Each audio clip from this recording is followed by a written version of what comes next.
The American Independent Party, established in 1967, played a pivotal role in a tumultuous era of U.S. politics.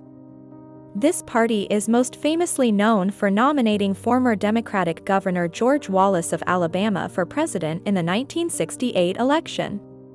Wallace ran on a populist platform emphasizing anti-communism and a strong stance on law and order, which resonated with many working-class white voters.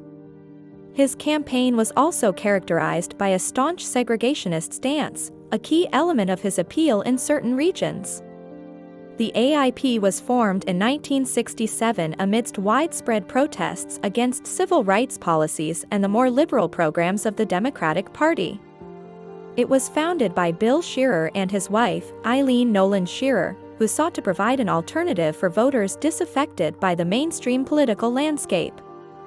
In the 1968 election, Wallace's platform strongly advocated for states' rights, particularly opposing federal intervention in civil rights advancements. He aimed to attract white working and middle-class voters concerned about their jobs, neighborhoods, and public education. Wallace's running mate was retired U.S. Air Force General Curtis LeMay, adding a military dimension to the ticket. The Wallace/LeMay ticket achieved significant results, securing 13.5% of the popular vote and 46 electoral votes. These electoral votes came from Alabama, Arkansas, Georgia, Louisiana, and Mississippi, showcasing the party's regional strength.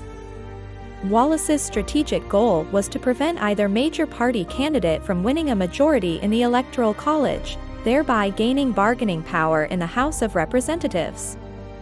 The core platform in 1968 centered on states' rights, advocating for greater autonomy for state governments, especially regarding civil rights and desegregation. Another key pillar was law and order, promising a tough stance on crime and social unrest prevalent during that period. Anti-communism was also a strong component, reflecting the Cold War anxieties of the time. The platform also favored limited government, seeking less federal intervention in areas like education and the economy. While not explicitly stated, Wallace's opposition to federal intervention in civil rights was widely perceived as a defense of segregation. Following Wallace's decision to enter the 1972 Democratic presidential primaries, the American Independent Party began a rapid decline. In 1976, the AIP officially split into two factions, the American Party and the American Independent Party. Neither party achieved national success, with the American Party not appearing on any state ballot since 1996.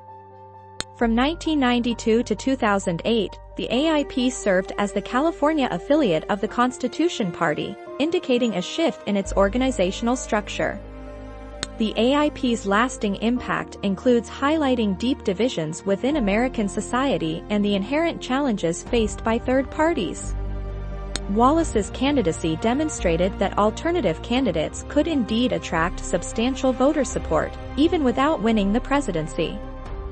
The party's influence also pushed the Republican Party further to the right and brought increased attention to Southern interests in national politics.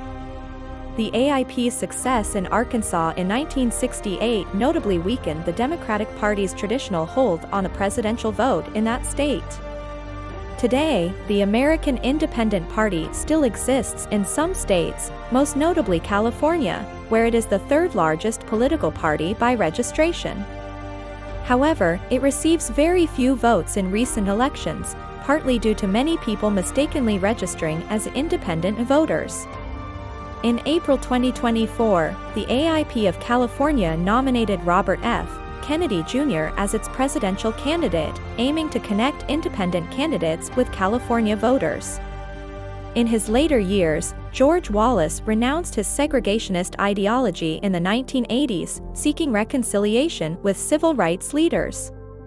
He won the governorship of Alabama again in 1982, serving his last term from 1983 to 1987, before his passing on September 13, 1998, at age 79. The American Independent Party's journey offers a compelling look into the complexities of U.S. political history and the enduring power of independent movements.